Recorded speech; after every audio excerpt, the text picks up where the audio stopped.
What if the worst customer you ever served was also the key to unlocking your wildest dreams? For one waitress, a single sentence spoken in a language she wasn't supposed to know changed everything. This isn't a fairy tale. This is a story about how a moment of kindness in a noisy New York diner caught the attention of a man who didn't just see a waitress. He saw a wasted masterpiece. It's a story of a cryptic note, a private jet ticket, and a test so demanding it could shatter her or turn her into the person she was always meant to be. The smell of stale coffee and burnt bacon grease was the perfume of Esther Beaumont's life. It clung to her hair, her cheap polyester uniform, and the weary lines around her 26-year-old eyes. She worked at the Astor Diner in Manhattan's Upper East Side, a place that, like its name, pretended to be something grander than it was. It had polished brass railings that were always smudged with fingerprints and red vinyl booths that were cracked like old leather. It was a purgatory for the city's aspiring artists, actors, and in Esther's case, forgotten scholars. Each morning, she would tie her apron, the strings frayed from 1,000 shifts, and paste on a smile that rarely reached her eyes. She was good at her job, efficient, polite, and almost invisible, the perfect waitress. No one poring over their Wall Street journal or complaining about the temperature of their soup would ever guess that Esther could dissect the semiotics of Renaissance art or debate French existentialist philosophy. No one knew that 4 years ago she had been a top student at the Sorbonne in Paris, living a life painted in the vibrant colors of her dreams. Then came the phone call. Her father's heart attack, the collapse of his small construction business, the mountain of unforeseen debt. Her dream dissolved overnight. She flew home, leaving behind the cobblestone streets of the Latin Quarter for the cracked pavement of a tiny Queen's apartment she now shared with her friend Maya. Paris became a ghost, a painful whisper of a life that belonged to someone else. "Order up." Beaumont barked, Saul the cook, his voice a gravelly roar over the sizzle of the griddle. Esther grabbed the heavy plates, the heat warming her forearms. "Thanks, Sal." She moved through the cramped diner with a practiced grace, weaving between tables and busboys. Table 7 was her nemesis today, a man in a pinstripe suit, probably in his late 40s, who had already sent back his orange juice because it had too much pulp. His name was Mr. Henderson, and he was trying desperately to impress his much younger date. "And make sure the steak is medium rare," he'd ordered earlier, snapping his fingers. "Not medium. Not rare. If it bleeds, I'm sending it back. If it's grey, I'm sending it back. Got it, sweetheart?" Esther had just smiled. "Perfectly clear, sir." As she navigated the lunchtime rush, her eyes briefly scanned the room. In the far corner booth, a man sat alone. He was different from the usual Astor crowd. He wasn't on his phone or trying to be seen. He was just watching. He was dressed in a simple, dark grey cashmere sweater and charcoal trousers. There was no flashy watch, no ostentatious display of wealth, but the cut of his clothes and the quiet intensity in his gaze spoke of a different world. He nursed a single black coffee, and every time she passed, she felt his observant eyes on her. It wasn't creepy, just analytical. She'd pegged him as a writer, or perhaps a professor. He had an air of quiet contemplation about him. "2 more coffees for table 9, Maya whispered as they crossed paths near the kitchen. "And Henderson is asking for you again. He says his water tastes too municipal." Esther sighed, rubbing her temple. "Of course he does. I'll get the bottled water." It was just another Tuesday. A relentless cycle of pouring coffee, taking orders, and absorbing the casual condescension of people who had never known what it felt like to choose between paying the electricity bill and buying groceries. She moved toward Henderson's table, her tray of water bottles balanced perfectly, unaware that this mundane, soul-crushing Tuesday was about to cleave her life in two. The man in the corner took a slow sip of his coffee, his gaze following her, a flicker of something unreadable in his eyes. He wasn't just watching a waitress. He was waiting. The bell above the diner door chimed, announcing a new arrival. An elderly woman, looking flustered and out of place, stepped inside. She clutched a large handbag, her eyes wide, and scanning the chaotic room as if she'd walked into a foreign jungle. Her clothes were elegant, but simple. A classic trench coat over a silk scarf, suggesting a tourist who had taken a wrong turn off Madison Avenue. She approached the host stand where a new hire, a teenager named Kevin, was struggling to manage the seating chart.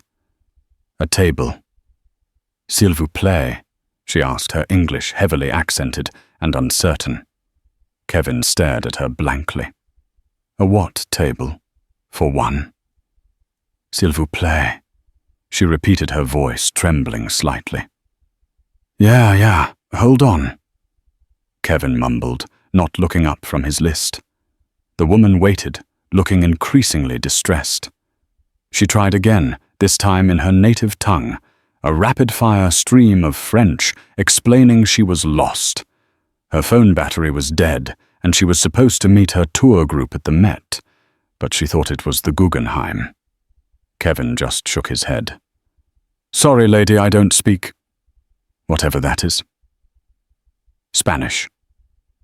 From his table, Mr. Henderson let out a loud, theatrical sigh. Oh, for heaven's sake, let a man of culture handle this.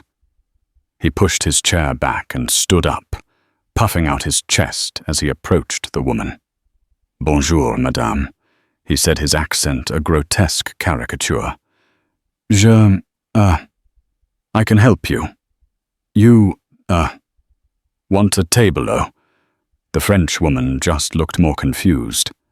Esther, who was delivering a basket of bread to a nearby table, felt a hot flush of second-hand embarrassment. It was painful to listen to. Henderson was butchering the language, turning its beautiful lyricism into a clumsy assault on the ears. "Voulez-vous, sit down," he continued, gesturing wildly at an empty table. Esther couldn't stand it anymore. It was more than just his terrible French. It was his arrogance, his smug satisfaction in making a spectacle of this poor lost woman. It was the same condescension he'd shown her all afternoon. Something inside her, the part of her that remembered strolling along the Seine and debating Foucault, finally snapped. She placed the bread on the table, wiped her hands on her apron, and approached the elderly woman. The man in the corner booth. Alexander Sterling leaned forward ever so slightly. His coffee cup paused halfway to his lips. Esther looked at the woman and smiled gently. And then she spoke. The voice that came out was not the tired, flat voice of a New York waitress. It was a voice from another life, a voice that was as smooth and clear as a bell. "Madame, pardonnez-moi pour l'interruption." She began, her Parisian accent flawless and pure. "Cet homme ne vous comprend pas. Est-ce que je peux vous aider? Vous avez l'air perdu. Madame, pardon me for the interruption. This man doesn't understand you. May I help you? You seem lost." The room seemed to fall silent around their small group. Henderson's jaw went slack. His date stared at Esther with wide, disbelieving eyes. Sal peeked out from the kitchen window. The Frenchwoman's face, however, lit up with profound relief. "Oh, mon Dieu! Oui," she exclaimed, her hand flying to her chest. She launched into her story again, but this time the words found a safe harbor. She explained her confusion about the museums, her dead phone, her worry about her tour group leaving without her. Esther listened patiently, nodding and offering reassuring words. Ne vous inquiétez pas, madame. Tout va bien s'arranger, she said soothingly. Don't you worry, madame. Everything will be all right. She turned to Kevin. Kevin, can you seat this lady at table 12, please, and bring her a glass of water and a menu? Then she turned back to the woman. Asseyez-vous, s'il vous plaît. Laissez-moi utiliser mon téléphone pour appeler votre guide touristique. Quel est le nom de la compagnie? Please have a seat. Let me use my phone to call your tour guide. What is the name of the company? While the woman whose name was Madame Dubois fumbled in her purse for the tour company's brochure, Esther turned to face Mr. Henderson. His face was a mottled shade of red, a mixture of fury and humiliation. If you'll excuse me, sir, Esther said, her voice reverting to its polite, professional tone. I'll get you that bottled water now. She didn't wait for a reply. She walked away, leaving him standing there, utterly deflated. She retrieved her phone from her locker, made a quick call, and sorted out Madame Dubois's predicament. The tour bus was waiting for another hour. She gave the woman clear directions written down on a napkin to a taxi stand just a block away. Madame Dubois was effusive in her gratitude, pressing a crumpled $20 bill into Esther's hand, which Esther gently refused. C'est mon plaisir, madame. Faites bon voyage. It's my pleasure, madame. Have a safe trip. As Madame Dubois left, a sense of quiet satisfaction settled over Esther. For the first time in a long time, she felt like herself again.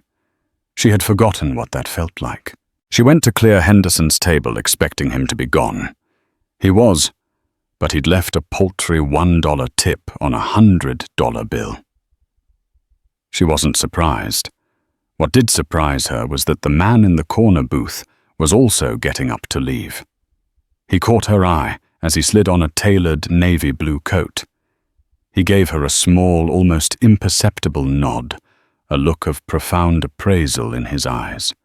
He left a crisp $100 bill on his table for a $3 coffee and walked out without a word. Esther pocketed the generous tip, feeling a small thrill of victory. She thought that was the end of it, a brief, satisfying moment of rebellion in an otherwise grey existence. She had no idea it was only the beginning. The rest of the shift passed in a blur of routine. The diner emptied out the frantic energy of the lunch rush, replaced by the quiet hum of the late afternoon. Esther refilled salt shakers, wiped down sticky ketchup bottles, and tried not to think about Mr. Henderson's sneer or the surprising weight of the quiet man's gaze. She was just Esther, the waitress. The ene flicker of the Sorbonne student had been just that, a flicker. When her shift finally ended at 5 p.m., she felt the familiar ache in her feet and the deeper ache in her soul. She slung her worn messenger bag over her shoulder and headed for the back exit. "Hey, Beaumont." She turned. It was Sal, wiping his hands on his greasy apron. He was holding something, a sleek black envelope. The quiet guy, the one in the corner booth. He came back a few minutes ago, said he forgot to give this to you. Told me to make sure you got it personally. Esther frowned, taking the envelope. It was made of heavy, expensive card stock, unlike anything she'd ever held. There was no name on it, no address. Just a simple, elegant silver seal holding it closed the stylized wings of what looked like a falcon. Weird, right? Sal grunted. Looked like a spy or something. Anyway, see you tomorrow. Esther murmured her thanks and slipped out into the alley. The evening air was cool against her flushed skin. Leaning against the brick wall under the dim glow of a security light, she broke the seal. Her fingers trembled slightly. Inside were 2 items. The first was a business card, as thick and black as the envelope. The silver falcon crest was embossed at the top. Below it, in minimalist silver lettering, were a name and a title. Alexander Sterling, CEO. Sterling Innovations. Esther's breath caught in her throat. Sterling Innovations wasn't just some tech company. It was a global titan, a behemoth in aerospace logistics and cutting-edge AI. Alexander Sterling was a legend, a reclusive genius who had built an empire from scratch. He was a billionaire many times over, famously private and rarely photographed. That was the quiet man from the diner. It seemed impossible. The second item made her heart stop altogether. It was a plane ticket, or rather a reservation confirmation for a private jet. A Gulfstream G650, scheduled to depart from Teterboro Airport in New Jersey the next day at noon. The destination, Le Bourget Airport, Paris. The passenger's name, Esther Beaumont. Tucked into the fold of the ticket was a small handwritten note on matching black stationery. The handwriting was sharp and decisive, a bold, forward-slanting script in silver ink.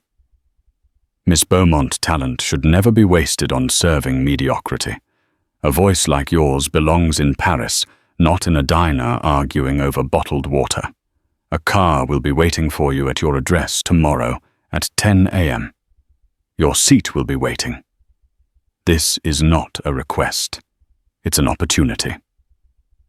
A.S. Esther read the note once then, twice then a third time. Her mind reeled. The alley seemed to tilt, the sounds of the city fading into a dull roar. This had to be a joke, an elaborate, cruel prank. Maybe Henderson had set it up to mock her further. But how would he know her address? And the expense? A private jet to Paris. She stumbled home in a daze, the black envelope clutched in her hand like a talisman.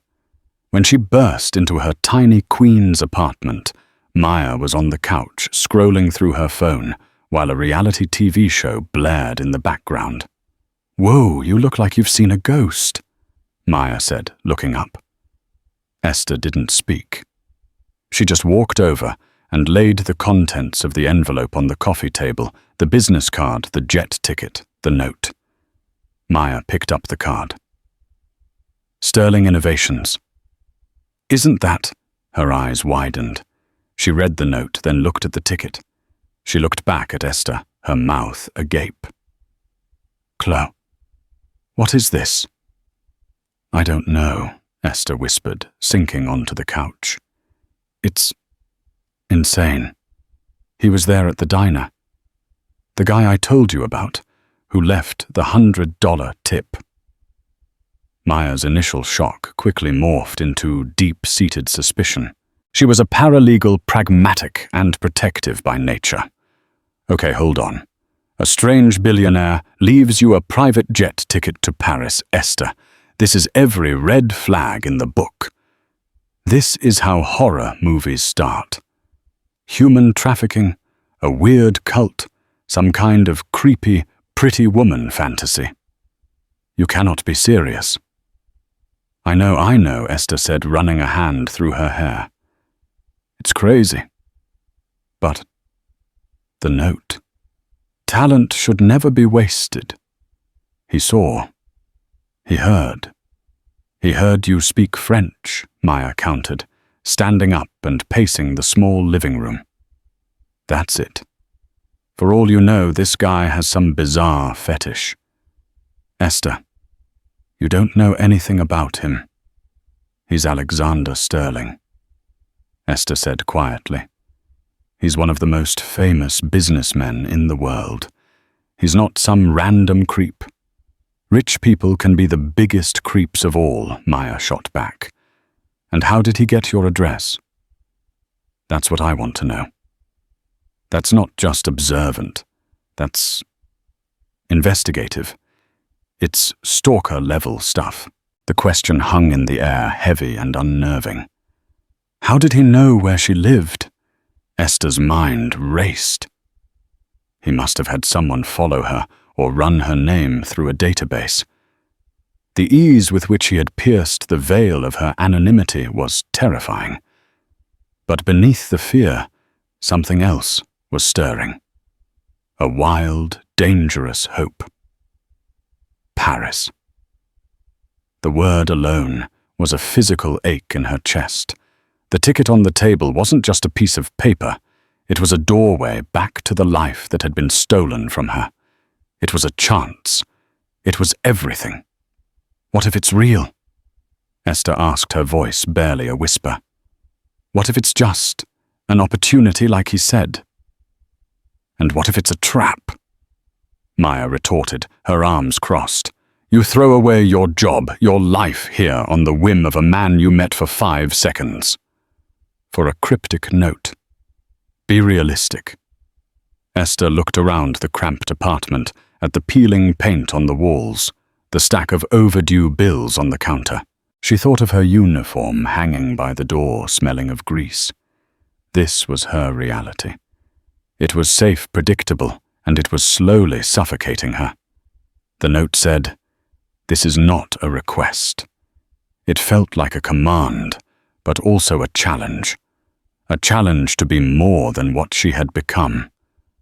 The fear was real. Maya's warnings were logical. But the pull of Paris, the intoxicating possibility of escape, was stronger. It was the most terrifying decision of her life. She looked at Maya, her oldest friend, her anchor in this difficult life. I think I have to go. Esther said the words, tasting strange and foreign on her tongue. I have to know. The next morning was a whirlwind of anxiety and adrenaline. Esther called the diner and quit, her voice shaking as she left a message for her manager, Mr. Davies. She imagined his annoyance, his casual dismissal of her as just another flaky waitress. The thought, which would have bothered her yesterday, felt strangely liberating today. Packing was a surreal experience. What does one pack for a clandestine trip to Paris, offered by a reclusive billionaire? Her entire wardrobe consisted of worn jeans, faded t-shirts, and a single black dress she'd owned for 5 years. She stuffed them into her old, scuffed suitcase, feeling foolish and hopelessly out of her depth. Maya watched her, a storm of worry on her face. I ran a background check on him, or tried to. He's a ghost. No scandals, no tabloid fodder. Just business articles and philanthropy announcements. He's either a saint or very, very good at hiding things. Maybe he's just private, Esther said, trying to convince herself as much as Maya. Private people don't summon waitresses to Paris with anonymous notes, Maya shot back. I'm serious, Chloe. I've put a tracking app on your phone. Don't you dare turn it off. And I want you to check in with me every 3 hours. If I don't hear from you, I'm calling the embassy, the gendarmerie, the CIA. I swear to God. Esther hugged her friend tightly, grateful for her fierce loyalty. I'll be careful. I promise. At precisely 10:00 a.m., a black Mercedes-Benz S-Class sedan. So silent, it seemed to materialize out of thin air, pulled up to their apartment building. A chauffeur in a crisp black suit stepped out and opened the rear door. He didn't ask for her name. He simply nodded and said, Miss Beaumont, we are ready when you are. The ride to Teterboro Airport was silent and smooth. Esther stared out the tinted windows at the city rushing by, feeling a profound sense of detachment, as if she were watching a movie of someone else's life. They didn't go to the main terminal, but to a private executive hangar. There, gleaming on the tarmac, was the Gulfstream G650. It was a vision of power and grace, larger and more imposing than she could have ever imagined. A flight attendant with a warm smile greeted her at the steps. "Welcome aboard, Miss Beaumont. Mr. Sterling has arranged everything for your comfort. May I take your bag?" The interior of the jet was a study in understated luxury. Cream leather seats, polished mahogany wood, and subtle silver accents that echoed the falcon crest. It was more like a flying luxury apartment than an airplane. She was the only passenger. As the jet taxied down the runway, Esther's heart hammered against her ribs. This was it, the point of no return. The engines roared and the plane surged forward with incredible force, pressing her back into her plush seat. Within moments they were airborne, climbing steeply into the clouds. Below her, New York City shrank the diner. Her apartment, her old life, all of it vanishing into a haze. She was untethered, suspended between the world she knew and a future that was a complete and terrifying unknown. The flight attendant served her a lunch that was better than any meal she had ever served at the Astor Diner, poached salmon asparagus with hollandaise and a glass of champagne that fizzed like liquid stars on her tongue. It all felt like a dream. She half expected to wake up to the sound of her alarm clock in her tiny queen's bedroom. But 7 hours later the dream continued. As the jet began its descent, the lights of Paris emerged from the darkness below a glittering carpet of gold and silver. The Eiffel Tower, lit up in its nightly spectacle, pierced the sky like a diamond needle. A lump formed in Esther's throat. She was back. After 4 years of yearning, she was finally back. They landed at Le Bourget, the private airport north of the city. There was no customs line, no baggage claim, chaos. She was escorted from the plane directly to another waiting car, another silent chauffeur. They drove through the streets of Paris, past familiar landmarks that made her heart ache with a bittersweet nostalgia, the Arc de Triomphe, the Champs-Élysées. It was all as beautiful as she remembered. The car, however, didn't stop at a hotel. It pulled up to a set of imposing wrought iron gates that opened onto a private tree-lined cobblestone drive. At the end of it stood a magnificent hotel particulier, a grand private Parisian mansion in the 16th arrondissement. It was a palace of limestone and slate, its windows glowing warmly in the night. The chauffeur opened her door. "Welcome to Mr. Sterling's Parisian residence, Miss Beaumont." Her legs felt weak as she walked up the stone steps. The massive oak door swung open before she could touch it. Standing in the grand marble-floored foyer was Alexander Sterling. He was dressed in a simple dark sweater and trousers, just as he had been in the diner. Up close, she could see the faint lines of fatigue around his sharp, intelligent eyes. He was younger than she'd thought, perhaps in his late 30s. "Miss Beaumont," he said, his voice a calm, low baritone. "Welcome to Paris. I trust your flight was comfortable." Yes, thank you," she stammered, feeling small and out of place in the cavernous hall with its soaring ceilings and priceless-looking art. "Mr. Sterling, I don't understand any of this." "I know," he said, a faint smile touching his lips. "Clarity is the purpose of your visit. But first you must be exhausted. My housekeeper will show you to your room. We can talk in the morning." He gestured, and a woman in a grey uniform appeared. As Esther followed her up a sweeping staircase, she glanced back.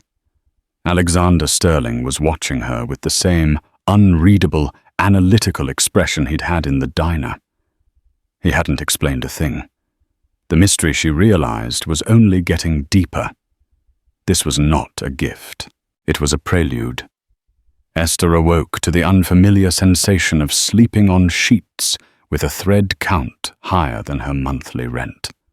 Sunlight streamed through tall French windows, illuminating a bedroom that was larger than her entire queen's apartment. It was exquisitely decorated in shades of cream and soft grey, with a small marble fireplace and a private balcony overlooking a manicured garden. A fresh croissant and a cup of coffee were already waiting for her on a small table. It was a beautiful cage, and she was still a prisoner of confusion. After dressing in her one good black dress, which now felt woefully inadequate, she made her way downstairs. She found Alexander Sterling in a vast book-lined study, reviewing documents on a sleek, transparent tablet. He looked up as she entered, gesturing for her to sit in one of the leather armchairs opposite his large desk. "Good morning," he said. "Please have a seat. Mr. Sterling." She began, her voice firmer than she expected. "I appreciate the flight and the accommodations, but I need to know why I'm here. This is abnormal. Direct." "I appreciate that," he said, setting his tablet aside and giving her his full attention. "You are here, Miss Beaumont, because I am in need of a very specific skill set. A skill set I believe you possess despite your current employment." Before he could elaborate the study, doors opened. A woman entered, her heels clicking decisively on the polished parquet floor. She was tall, impossibly chic, and radiated an aura of intimidating authority. She wore a perfectly tailored Christian Dior suit, and her dark hair was pulled back in a severe chignon. Her eyes, the same piercing grey as Alexander's, swept over Esther with a cool, dismissive glance. "Alexander, you're late for the Lefebvre preliminary," she said, her voice crisp and laced with an accent that was a hybrid of British boarding school and American corporate law. She stopped and looked at Esther again, a flicker of annoyance crossing her features. "Is this her? The waitress?" Alexander's face remained impassive. "Esther Beaumont? This is my sister, Isabel Sterling. She's the Chief Operating Officer of Sterling Innovations. Isabel, this is Miss Beaumont." Isabel offered a smile that was as sharp and cold as a shard of glass.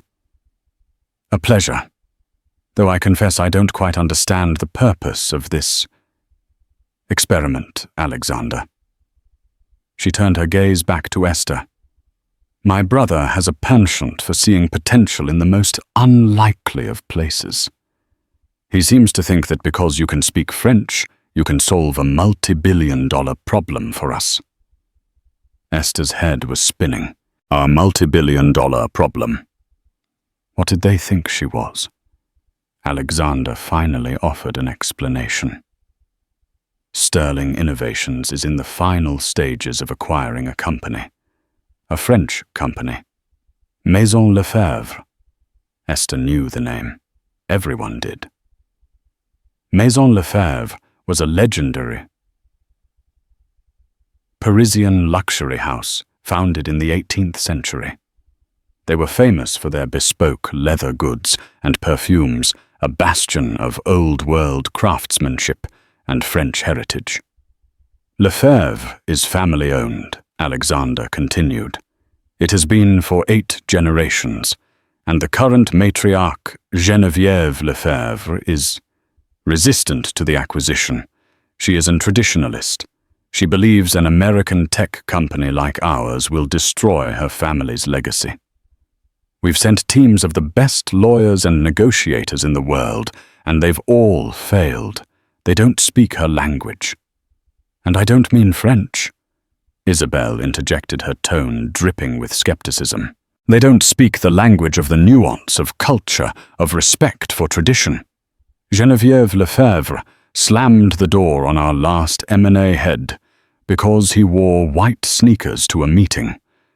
Esther was beginning to understand. "You need a translator." "No," Alexander said, leaning forward. "We have hundreds of translators. I need more than that. I need a bridge. I need someone who understands the subtlety of French culture, who can show respect for their heritage, but who also understands the directness and ambition of the American mindset. Someone who can navigate both worlds. He paused, his eyes locking onto hers. In the diner, I didn't just see a waitress speaking French. I saw a woman of intelligence and grace handle a difficult, arrogant man with poise. Then I saw her treat a lost, frightened woman with compassion and empathy, using flawless, colloquial French, not to show off, but to genuinely connect and help. That combination, poise under pressure, cultural fluency, and genuine empathy, is rarer than you can imagine. It cannot be taught in a business school.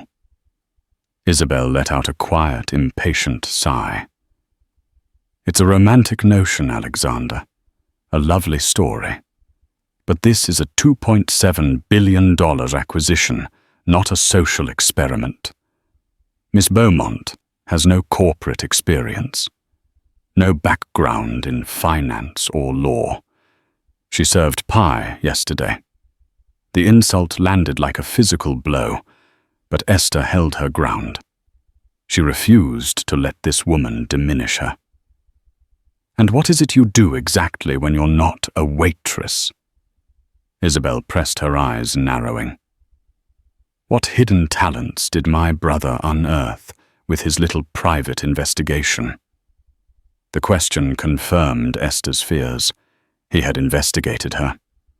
I was a student, Esther said, her voice steady. Here, at the Sorbonne, I studied art history and French cultural studies. I had to leave before I could finish my degree due to a family emergency. Alexander nodded slowly, as if this confirmed something he already knew. Isabel, however, looked unimpressed. So you're a college dropout, she stated flatly.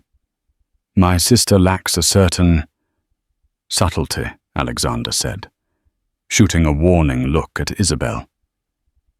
Here is the situation, Miss Beaumont. This is not a vacation.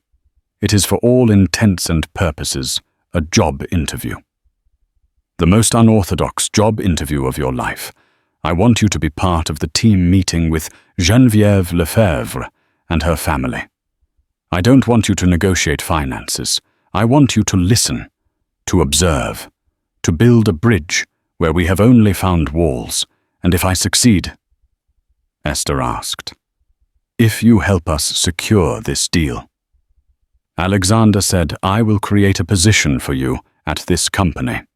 Director of Cultural Integration for our European acquisitions. You will have a new life, a salary that will solve any family debt you might have, and a career that utilizes your actual talents. I will also fund the completion of your degree, should you still wish for it. It was an offer that was beyond comprehension. A lifeline not just to solvency, but to a life she thought was lost forever. And if I fail, Isabel answered before Alexander could. If you fail, Miss Beaumont, a car will take you back to Le Bourget, and you will be on the next flight back to New York. You can have your old job back at the diner. We will of course compensate you for your time. Her tone made it clear that failure was the only outcome she expected. The weight of their expectations of the entire surreal situation pressed down on Esther. This was insane. They were asking her to step into a corporate shark tank with nothing but a half-finished arts degree and her fluency in French. It was an impossible task. But then she thought of the diner, the grease, the condescension, the slow, grinding death of her spirit. Failure here meant returning to that.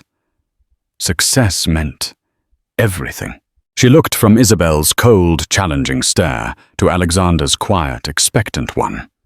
She took a deep breath. When is the meeting? She asked. The next 2 days were a brutal high-speed education in the world of corporate acquisitions. Esther was given an office in Sterling's Parisian headquarters on the Place Vendôme, a space with a view that was probably worth more than she had earned in her entire life. She was buried under an avalanche of files, financial reports, market analyses, legal documents, and most importantly, a thick dossier on Geneviève Lefebvre and her family. She devoured every page. She learned that Geneviève was 78 years old, a widow, and had run the company with an iron fist for 40 years. She was a legend in the fashion world, a purist who despised the modern trends of fast fashion and influencer marketing. The dossier was filled with failed attempts by other companies to acquire Maison Lefebvre. Geneviève had dismissed them all as vulgar merchants who wouldn't know a Birkin from a bucket. Isabelle made her disdain for the situation clear. She would periodically enter Esther's office, quiz her on obscure financial data, and point out her lack of experience. "Do you even know what EBITDA means, Miss Beaumont?" She'd ask, a smug look on her face. "No," Esther admitted honestly. "But I know that Madame Lefebvre's favorite artist is Jean-Honoré Fragonard, that she believes the soul of her company resides in the specific stitching technique developed by her great-grandfather, and that she sees this deal not as a financial transaction, but as the potential orphanage of her family's legacy. Perhaps that is more important than earnings before interest, taxes, depreciation, and amortization." The response left Isabelle momentarily speechless, which gave Esther a small surge of confidence. She knew she couldn't compete on their turf. She couldn't talk finance or law, but she could understand people. She could understand culture. That had to be her strength. The day of the meeting arrived. Esther was a bundle of nerves. A stylist summoned by Alexander had provided her with a simple, elegant navy blue dress by a discreet French designer and low heels. Understated. Respectful, the stylist had advised. The meeting was to be held at the Lefebvre flagship store on the Rue Saint-Honoré, a hallowed space that felt more like a museum than a shop. As their car pulled up, Esther could see a small army of lawyers and executives from Sterling Innovations waiting on the sidewalk, all looking tense. Alexander, Isabelle, and Esther got out of the car. Alexander gave Esther a reassuring nod. "Remember, you are not here to speak for me. You are here to listen for me." Isabelle simply sniffed. "Try not to spill anything." They entered the building. The air inside was silent and smelled of expensive leather and jasmine. They were led up a private elevator to a formal salon on the top floor, and there, sitting in a Louis XVI armchair, was Geneviève Lefebvre. She was a small bird-like woman with sharp, intelligent eyes and perfectly coiffed silver hair. She was flanked by her two sons, both stern-faced men in their 50s. Introductions were made, when Esther was introduced as part of our cultural liaison team. Genevieve's eyes lingered on her for a moment, a flicker of curiosity in their depths. The meeting began, and it was a disaster. Isabelle, taking the lead, launched into a slick presentation filled with charts and projections about synergy, global market expansion, and shareholder value. She spoke with a cold corporate precision that clearly grated on Madame Lefebvre. The matriarch listened, her face an unreadable mask. After 15 minutes, she held up a delicate, age-spotted hand. "Enough, Mademoiselle Sterling," she said, her voice soft, but carrying immense authority. "I have heard these words before. They are empty numbers on a page. You talk of expanding my brand. You speak of it as if it is a chain of coffee shops. You do not understand what we do here. The soul." Isabelle's professional smile tightened. "Madame Lefebvre, with all due respect, the soul of a company does not pay its employees or fund its growth in a competitive global market. It was the wrong thing to say. A chill descended upon the room. Madame Lefebvre's son Antoine spoke for the first time. "My mother finds your approach aggressive, mademoiselle." The meeting devolved from there. The two sides were speaking different languages, just as Alexander had predicted. The Sterling team talked about efficiency and profit. The Lefebvre family talked about heritage and art. Esther remained silent, watching and listening. She noticed the small details. She saw how Madame Lefebvre's hand rested on a particular leather-bound book on the table beside her. She noticed the painting on the wall behind her. Not a famous masterpiece, but a beautiful intimate portrait of a woman in 18th century dress. It had the soft romantic style of Fragonard, the artist mentioned in the dossier. As the meeting was about to end in a complete stalemate, Esther felt a desperate urge to do something. This was her one shot. Alexander caught her eye, and she saw the question in his gaze. He gave her the slightest of nods. Permission. "Madame Lefebvre." Esther said, her voice quiet but clear. The entire room turned to look at her. "Forgive my interruption." She stood up and walked not toward the negotiating table, but toward the painting on the wall. "This is a beautiful piece," she said, speaking in French. Her accent, so different from the formal textbook French of the translators, seemed to warm the air. "The brushwork is so delicate. It reminds me of Fragonard, but it's more intimate, less theatrical." "Is it a family piece?" Geneviève Lefebvre's austere expression softened for the first time. She looked surprised and intrigued. "You have a good eye, mademoiselle. That is a portrait of my great-great-great-grandmother, painted by one of Fragonard's lesser-known students. It is my most treasured possession." "She is reading," Esther observed, looking closer. It was unusual for a woman to be painted reading in that era, unless she was a great intellectual. She must have been a remarkable woman. She was Madame Lefebvre, said a note of pride in her voice. She is the one who convinced her husband, a simple saddle maker, to create the first handbag for Queen Marie Antoinette. She was the true founder of our house. Her vision.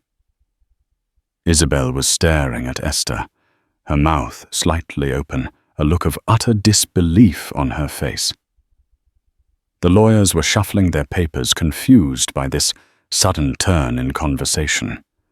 Esther turned from the painting to face Madame Lefebvre. "Mr. Sterling's company is built on technology and data. It is a world of numbers. But he understands that a legacy like yours is not built on numbers. It is built on vision. The vision of a woman like her." She gestured to the portrait. "He does not want to erase that vision. He wants to give it a new voice, to share it with a world she could never have dreamed of. A company without a soul is just a machine. You are the soul of Maison Lefebvre. He is not here to buy a machine. He is here to protect a work of art." She had used the word art. She had connected the present to the past. She had shown that she saw not just a brand, but a story. Silence filled the room. Geneviève Lefebvre stared at Esther, her sharp eyes searching. Then she slowly turned her gaze to Alexander Sterling. "Your father was a builder, was he not, Monsieur Sterling?" she asked. Alexander, who had remained silent, finally spoke. "He was. A carpenter. He taught me that the foundation is everything." Madame Lefebvre nodded slowly. A small, genuine smile touched her lips for the first time. Perhaps we can have tea next week, and you can leave your presentation," she said, gesturing to Isabel's laptop at your office. Just you and me. And she added her eyes, finding Esther.